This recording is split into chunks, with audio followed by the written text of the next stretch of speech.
Ya se encuentra con nosotros la magistrada Julia Elizabeth Cornejo Gallardo de Bolivia. Ella expondrá el tema justicia constitucional con perspectiva de género. Permítame dar lectura a su hoja de vida. Ella es licenciada en Derecho de la Universidad Autónoma Juan Misael Saracho, magíster en gestiones públicas y políticas de la Universidad Católica Boliviana de San Pablo de la Paz. Cuenta con diversos diplomados en diversas universidades a nivel nacional e internacional. Es facilitadora de diversos programas en temáticas de género, generacional, y además cuenta con diversos aspectos investigativos dentro del área jurídica. Es para nosotros un placer saludarla a la doctora Julia Elizabeth Cornejo Gaya, a la doctora Julia Elizabeth Cornejo, por favor, a que nos pueda acompañar a la testera principal para escuchar su exposición en esta oportunidad. Le recordamos a la magistrada que tiene 20 minutos, por favor, para su exposición. Gracias.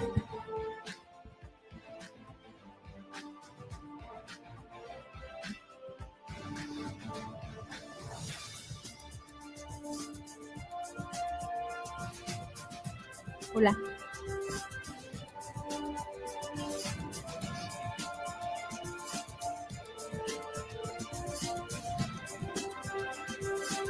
Hola, muy buenas tardes. Es un honor, un gusto y una alegría inmensa estar en Santa Cruz, lugar que cobija este importante evento.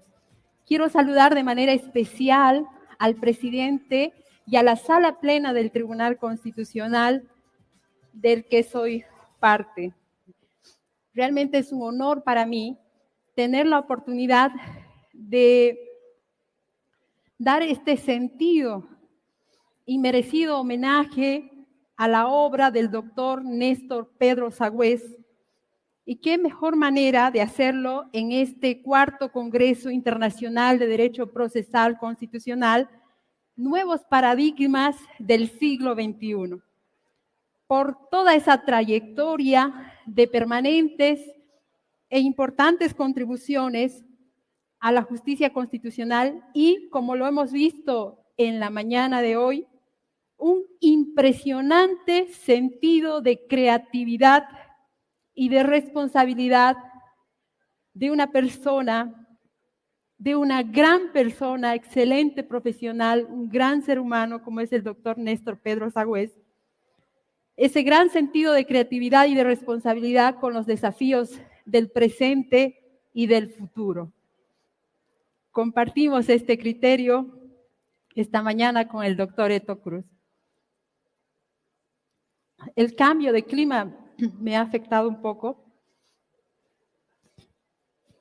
pero esta tarde yo quería compartir con ustedes, y creo que esta es una oportunidad maravillosa para poder hacerlo, precisamente la jurisprudencia del Tribunal Constitucional Plurinacional, cómo el Tribunal Constitucional Plurinacional ha resuelto diferentes casos donde se debía aplicar perspectiva de género. Hemos tenido brillantes exposiciones en esta tarde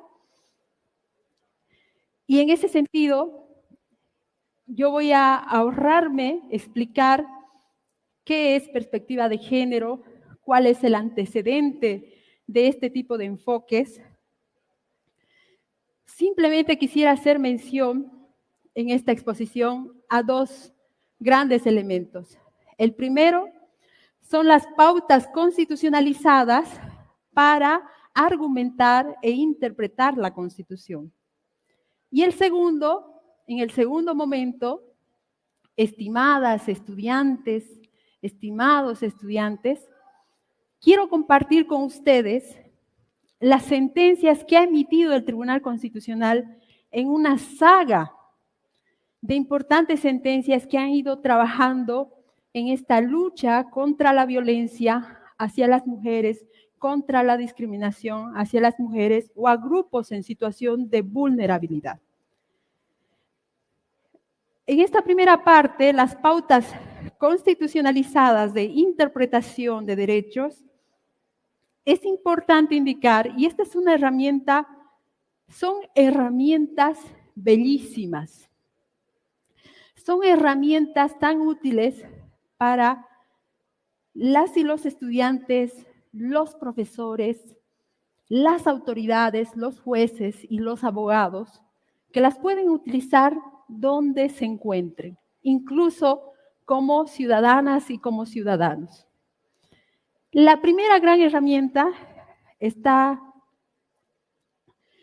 por supuesto, vinculada al bloque de constitucionalidad. Antes de hablarles del bloque de constitucionalidad, es importante indicar que la Constitución boliviana del 2009 sin duda consagra un modelo argumentativo a partir de 3 principios que están en el artículo 109, parágrafo primero de la Constitución, en el que establece, miren qué importante, en el que se establece la igual jerarquía de los derechos. Muchas veces, cuando los magistrados tienen que resolver un caso, van a encontrar que hay derechos individuales, hay derechos colectivos que se encuentran de alguna manera confrontados. Vamos a ver aquí algunos casos de cómo ha resuelto el Tribunal Constitucional. Pero la primera gran herramienta a tomar en cuenta es que existe igual jerarquía de los derechos. Por otra parte, los derechos en nuestra Constitución del año 2009, son de aplicación directa en casos de ausencia de ley, de imprecisión normativa o de contradicción de la norma interna con un derecho consagrado en el bloque de constitucionalidad. Las autoridades deben aplicar directamente el derecho cuando éste sea más favorable y acorde a los principios de favorabilidad y de progresividad, a cuyo efecto deben justificar sus decisiones en el marco de una coherente argumentación jurídica basada en las siguientes pautas. Ahora sí, yo les pido, por favor, pudieran registrar y anotar, porque voy a darles a conocer unos artículos que yo considero son artículos de oro que tiene nuestra Constitución en la hermenéutica de la interpretación de nuestra Constitución. El primero de ellos, les decía, es el bloque de constitucionalidad que está en el artículo 410, parágrafo segundo de la Constitución. Este artículo fue interpretado además por el Tribunal Constitucional en la sentencia 110, quebrado de 2010-R, que estableció que forman parte del bloque de constitucionalidad los tratados internacionales referentes a derechos humanos y también los estándares que emanen de la Corte Interamericana de Derechos Humanos en una interpretación extensiva, y se tiene también que los estándares de los órganos del Sistema Universal de Protección de Derechos Humanos, con roles contenciosos o interpretativos en derechos humanos, como es el caso del Comité de Derechos Humanos, que forman parte también del bloque de constitucionalidad. Otra gran herramienta, como lo diría una gran maestra en derecho constitucional en Bolivia, como es la doctora María Elena Tar, herramientas le llama ella, los principios de progresividad, prohibición de regresividad y la interpretación evolutiva. Hay algo que está heredando esta generación en nuestro país, y es precisamente el reconocimiento de una serie de derechos. Y es importante que sepan la generación actual y las generaciones futuras que los derechos son evolutivos, son progresivos, no pueden ser de ninguna manera regresivos. Este principio, esta herramienta, si la podemos precisar, el principio de progresividad como pauta de interpretación de derechos que está consagrada, y aquí otro artículo de oro, en el artículo 13, parágrafo 1 de nuestra Constitución, asegura que la autoridad judicial interprete el derecho en cuestión de acuerdo a los estándares más altos que emergen de los avances y progresos de derechos en el derecho internacional de los derechos humanos. Es decir, cuando existan en el sistema interamericano o universal o en un ámbito global, como es el caso de la OIT, de la Organización Internacional del Trabajo, por ejemplo, estándares más altos o protectivos al derecho en análisis, que es el principio de prohibición de regresividad. Como pauta de interpretación, asegura que la autoridad judicial justifique que su interpretación no implica una regresividad en cuanto a los estándares más altos vigentes en la progresividad de los derechos en el ámbito internacional. La interpretación evolutiva es una técnica de interpretación que asegura que una justificación de la decisión judicial considera el avance de los tiempos y las interpretaciones progresivas sobre derechos que se generen en el derecho internacional de los derechos humanos. Y bueno, una tercera herramienta es la interpretación conforme al parámetro de convencionalidad. Señoras, señores, estudiantes, en nuestro país tenemos vigente un pluralismo jurídico. Lo han explicado en varias exposiciones y eso, por una parte, está vinculado en el sentido de que hemos quiebre del Estado-nación y pasamos a un Estado plurinacional, por una parte. Por otra parte, también hubo un quiebre en el sentido del monismo jurídico.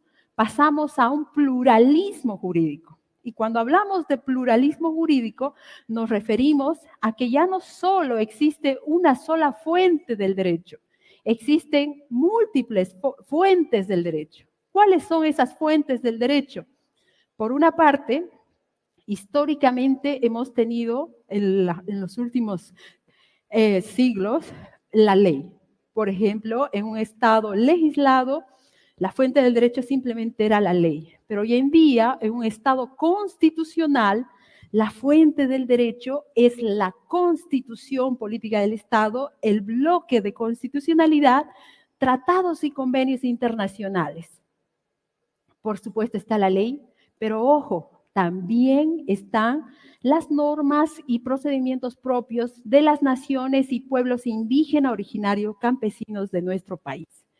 Además, por supuesto, de la conformación de un Estado con autonomías, tenemos no solamente a un único ente que emite ley, como era antes el Congreso de la República.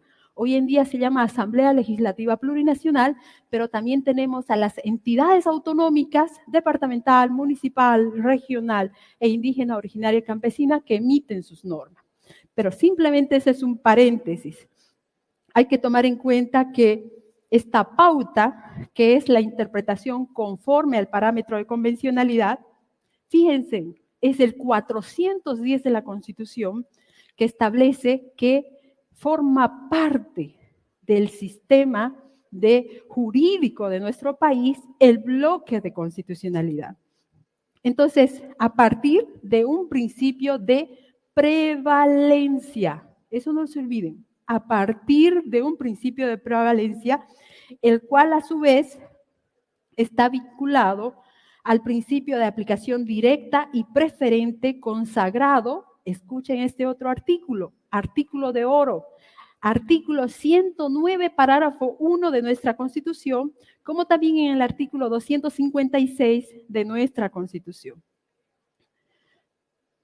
Otra herramienta es la interdependencia e indivisibilidad de los derechos.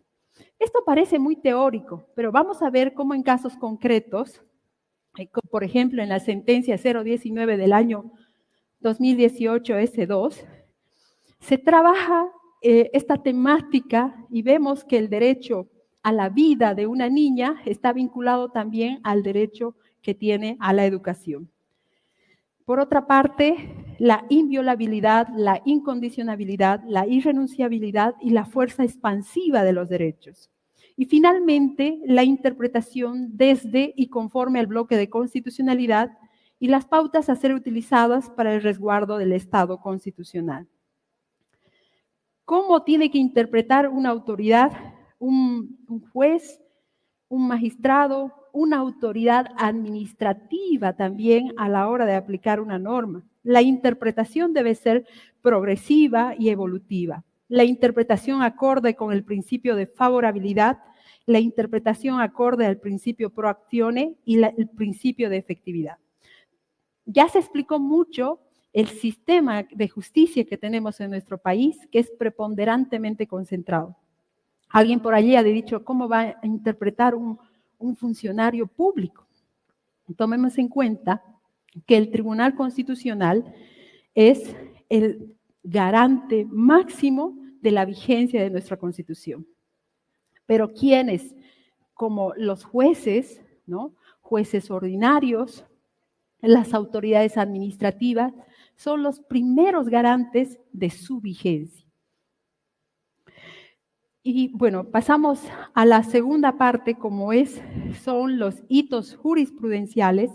¿Cuáles han sido los avances en las interpretaciones con relación a un enfoque de género? Por un tema de tiempo, voy a omitir algunos aspectos que han sido tratados brillantemente en esta jornada. Yo quisiera presentarles estos hitos jurisprudenciales. ¿Cómo se elige un hito jurisprudencial? Si miramos el programa de contenidos de las carreras de derecho en nuestro país, muy pocas carreras, no conozco, tal vez seguramente en la UDABOL, se enseña derecho jurisprudencial. La jurisprudencia también es otra fuente del derecho, es un aspecto que me olvidé decir hace un momento, se enseña derecho jurisprudencial. Felicidades a la UDABOL. Es importante tener en cuenta cómo he seleccionado las sentencias para decir, estas son sentencias de estándar más alto, este es el precedente en vigor que es de obligatorio cumplimiento. Seguramente vamos a encontrar sentencias que resuelven casos con elementos fácticos similares y las resuelven de manera contradictoria. ¿Cuál es el precedente en vigor? Tomemos en cuenta que el artículo 203 de la Constitución determina que las sentencias del Tribunal Constitucional son de carácter vinculante para todas las y los ciudadanos en Bolivia. Pero ¿cómo determinamos cuál es la sentencia, cuál es el precedente en vigor? Brevemente, yo les comento que utilizamos la técnica del estándar jurisprudencial más alto, como lo decía la doctora Georgina Musquíbar, mi colega de sala.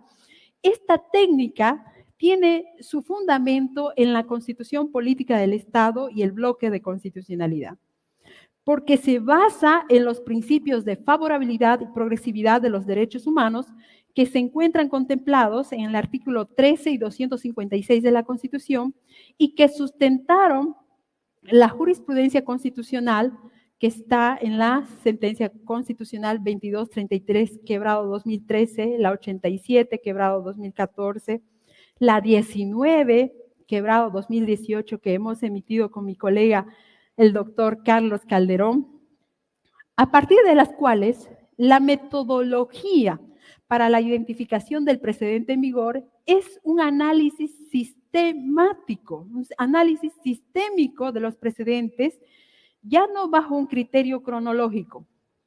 Cuando analizamos las leyes ordinarias, siempre nos fijamos en la línea del tiempo. La ley posterior abroga la anterior.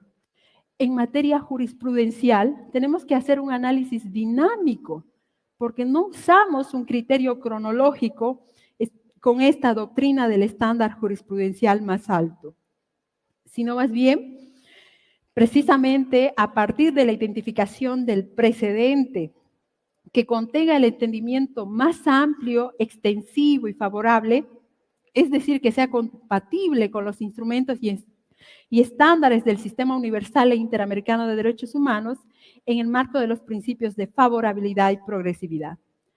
Y una vez seleccionados los estándares internacionales y nacionales que abordan las diferentes temáticas sobre, por ejemplo, la debida diligencia en la investigación, el juzgamiento, sanción y reparación a las mujeres víctimas de violencia, su visibilización la vamos a poder ver en los casos siguientes.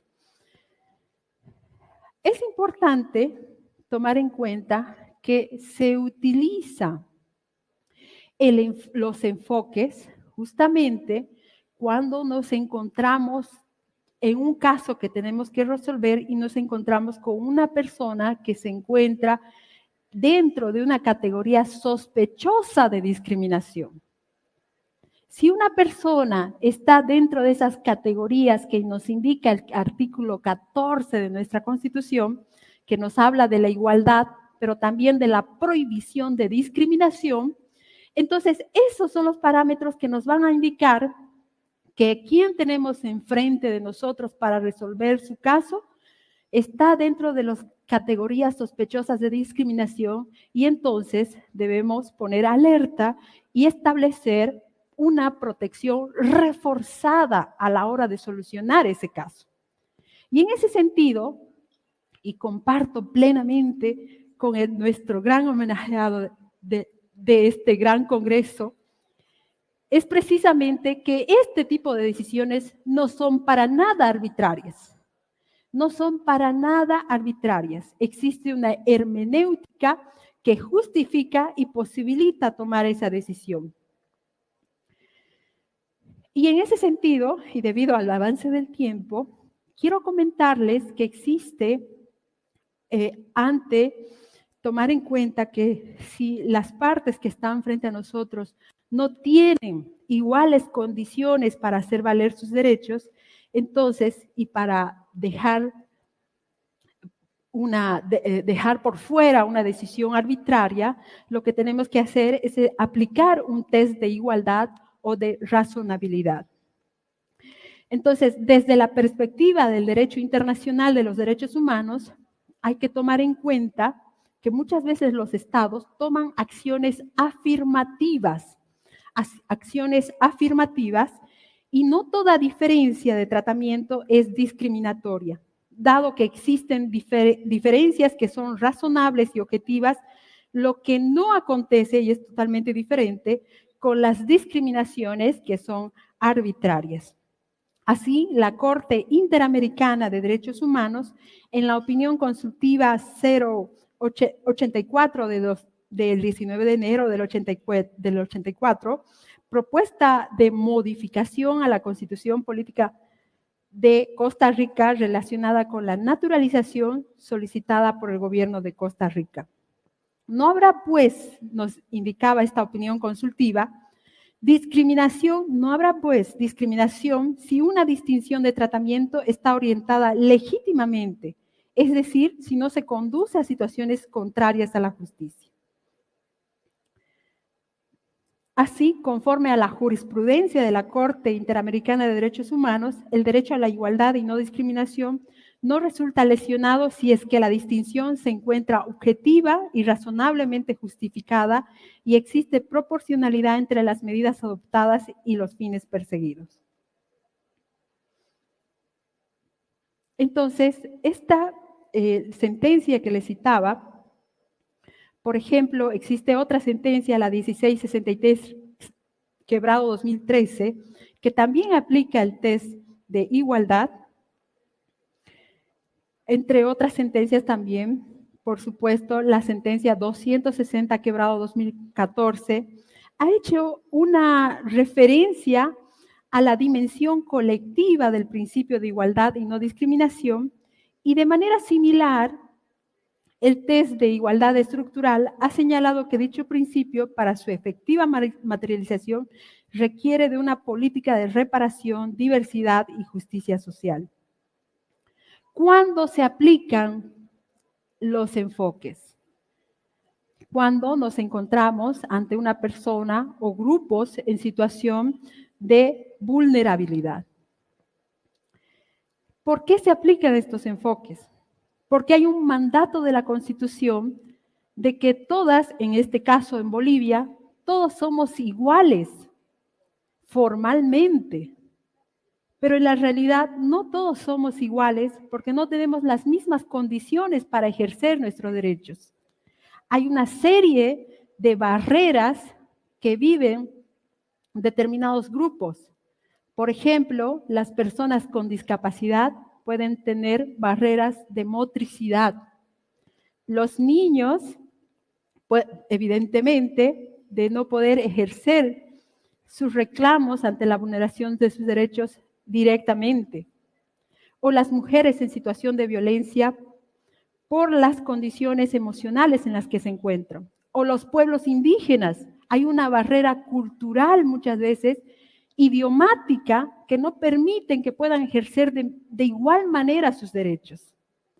En esos casos es que la jurisprudencia de la Corte Interamericana ha desarrollado esta serie de enfoques. Y el Tribunal Constitucional también las ha aplicado. Y debido al tiempo, yo quiero comentarles de que entre una de las que más se ha desarrollado es precisamente el enfoque de género para los casos de violencia o de discriminación hacia las mujeres o a determinados grupos, como el de los niños, el de los pueblos indígenas, el de personas con discapacidad o personas que están en categoría sospechosa. Concretamente, se ha aplicado el enfoque de género en la sentencia 33-2013. Esta es una sentencia hito que ha sido pronunciada dentro de una acción de amparo constitucional en la que una mujer víctima de violencia por parte de su ex compañero sentimental solicitó la tutela a sus derechos a la vida, a la dignidad, a la integridad física, a la seguridad y a la libre locomoción. Efectuó una excepción a la subsidiariedad de la acción de amparo, utilizando el principio de favorabilidad, considerando que en el caso existía un peligro inminente al derecho a la vida del accionante, en mérito a la situación de violencia que vivía al interior de su familia y que por tanto se deberían prescindir de formalismos. Esta es una sentencia hito. Fíjense cómo se prescinde de esta exigencia del principio de subsidiariedad cuando se trate de casos de mujeres en situación de violencia.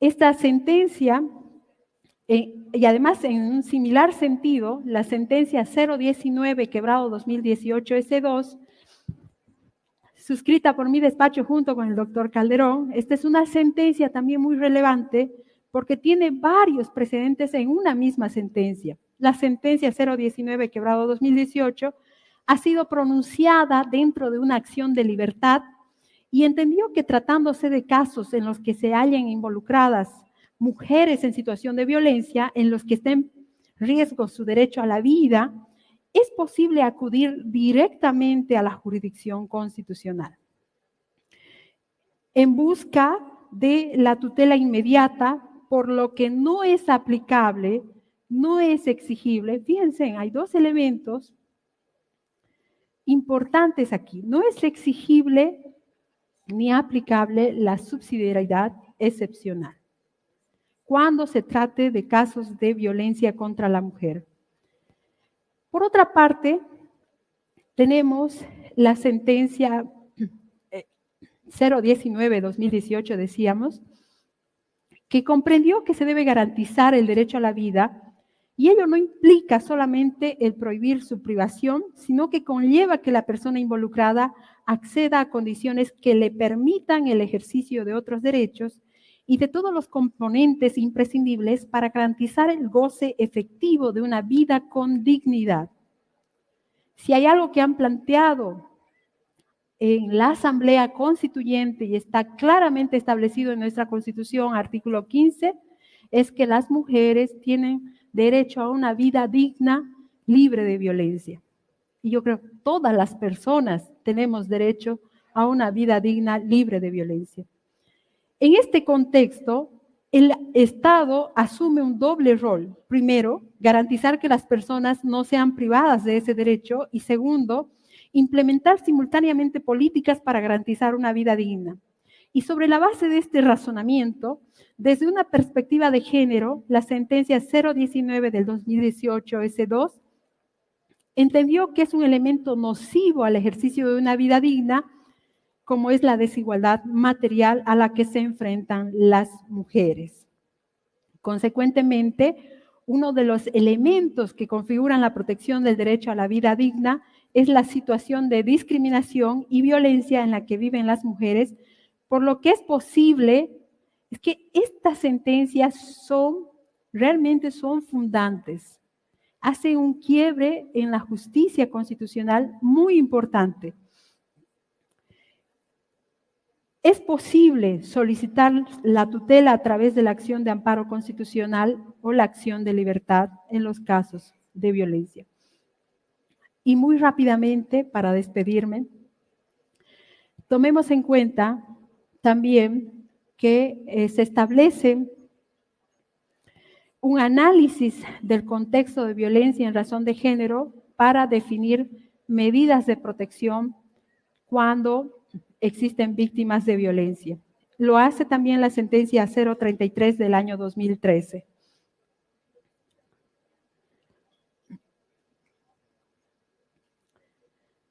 En cuanto a las medidas de reparación a víctimas de violencia, se hace un análisis a partir del bloque de constitucionalidad y el ejercicio del control de convencionalidad en la sentencia 019, quebrado 2018 S2. Ha sido pronunciada, como le decíamos hace un momento, dentro de una acción de libertad en la que se denunció la amenaza a la vida de un adolescente que como consecuencia de la violencia sexual ejercida de manera reiterada contra ella, padecía de pensamientos suicidas. Esta es una sentencia hito y les invito a profundizar su conocimiento, su lectura, su estudio y su crítica seguramente, porque por una parte,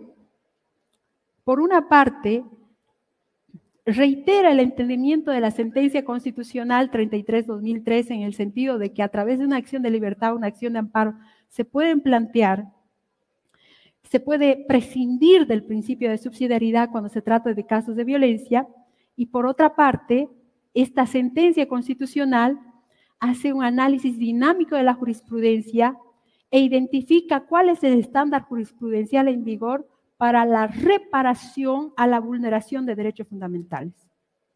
Muchas veces en el sistema educativo, en el sistema judicial, en el litigio estratégico, nos olvidamos de este importante elemento. El Estado no solamente tiene que prevenir, tiene que investigar, tiene que sancionar y tiene que reparar los derechos de las víctimas. Así es, estimadas y estimados, yo quiero concluir. Evidentemente hay importantes avances en la jurisprudencia del Tribunal Constitucional en sentencias que han aplicado la perspectiva de género y tenemos que seguir con mayor determinación en el sentido de tomando en cuenta no solamente el enfoque de género, sino también el enfoque interseccional cuando concurren varios factores de discriminación. Muchísimas gracias, un gran abrazo para todos.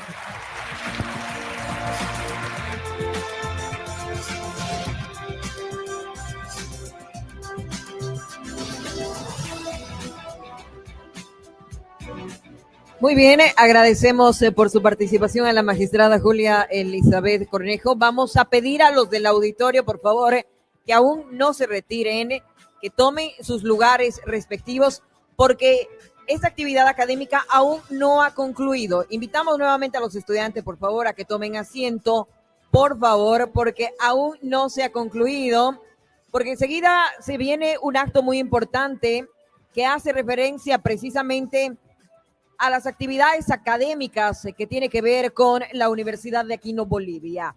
A continuación se va a firmar un importante convenio, por favor, así que a los estudiantes les pedimos, por favor, que puedan permanecer en sus lugares. Mientras tanto, vamos a invitar a la magistrada Julia Elizabeth Cornejo, por favor, a pasar adelante para que de manera inmediata convocar al general Guido Arroyo Arce, decano de la Facultad de Ciencias Sociales y Humanísticas de la Universidad de Aquino, Bolivia, para que entregue su certificado de reconocimiento en su calidad de expositora.